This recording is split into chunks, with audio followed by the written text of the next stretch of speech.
Bukan sulap, bukan sihir, simsalabim abrakadabra. Setelah rapi persis kayak magician, tapi mangkal di pinggir jalan dan dikelilingi sepatu. Agak mencurigakan nih.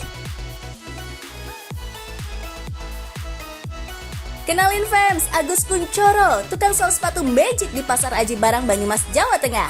Sudah hampir 4 tahun, pria yang akrab disapa Kuncoro ini menjalankan profesinya sebagai tukang sol sepatu. Julukan magic didapatinya karena nggak cuma jago mereparasi sepatu, tapi juga ahli sulap kayak gini nih. Pandemi COVID-19 sempat membuat usahanya sepi. Mau nggak mau, Kuncoro pun putar akal agar bisa kembali menarik pelanggannya. Salah satunya ya lewat trik-trik sulap ini, fans. Sebut saja atraksi dompet api, serta menyulap obor menjadi bunga. Bener aja, fans. Cara ini ampuh dan sukses membuat lapak sol sepatu Kuncoro kembali ramai.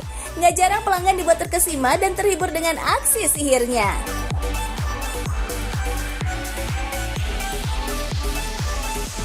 Karena sepatunya hasilnya bagus kalau bisa di sini. Kebetulan ini tukang solnya pintar main sulap.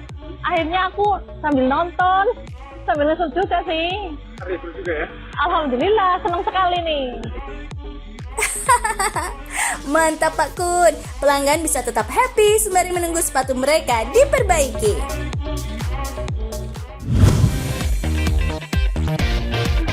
Buat para pria dan wanita yang suka main serong, yang pasti sih bukan fans di rumah ya. Nih ya, bisa jadi kalian adalah salah satu target dari profesi yang satu ini. Investigator atau detektif asmara. Sesuai namanya fans, profesi ini spesialis menangani persoalan asmara. Mereka yang bekerja sebagai detektif asmara akan menyelidiki kasus-kasus perselingkuhan. Mereka akan bertugas memata-matai target, lalu mendapatkan data-data berupa foto, video, atau suara. Nggak tanggung-tanggung fans, untuk mendapatkan data-data tersebut, mereka bisa menyamar sebagai pemulung, bahkan wanita penggoda. Gawat fans! Tapi nggak cuma itu aja fans, profesi ini juga terbilang menantang. Nggak jarang para detektif asmara ini mendapat ancaman saat menjalankan tugas mereka. Diikuti balik pernah, saya diancam orang pernah. Kadang kecebur di got, kita lagi pengawasan juga pernah tuh saya.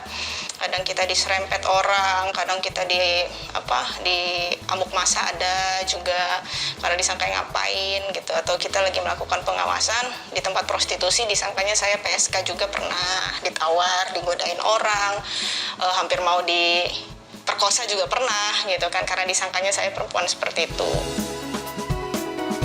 Waduh, kayak di film-film ya fans. Dengan risiko pekerjaan yang nggak bisa dianggap remeh kayak gitu, nggak heran kalau tarif menggunakan jasa mereka juga terbilang fantastis.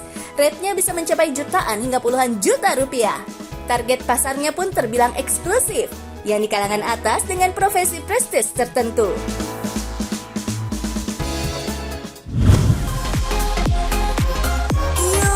Kata itu mungkin refleks keluar saat melihat sesuatu yang kotor, jorok, atau kumuh. Tapi nggak dengan mereka yang berprofesi sebagai sanitarian. Buat mereka, berani kotor itu baik, fans. Sanitarian, profesi yang sepertinya nggak terlihat tapi super bermanfaat. Tugasnya nggak lain dan nggak bukan adalah memperbaiki masalah sanitasi di lingkungan. Mulai dari membangun jamban hingga persoalan IPAL atau instalasi pengolahan air limbah. Kedengarannya lumayan rumit ya, fans. IPAL memang didatangkan dari luar negeri, fans. Tapi sanitarian Abi Wiwoho, wong asli Ponorogo yang satu ini, berhasil membuat rancangan IPAL dengan teknologi biofilter.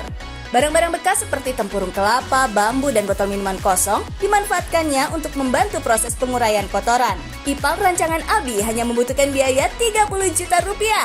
Sedangkan IPAL buatan luar negeri bisa menguras budget 50 hingga 60 juta rupiah. Belum termasuk akomodasi dan pajak.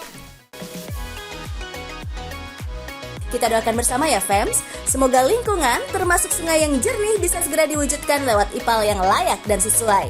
Semoga salah satunya datang dari tangan Abi dan sanitarian cemerlang lainnya. Hehehe.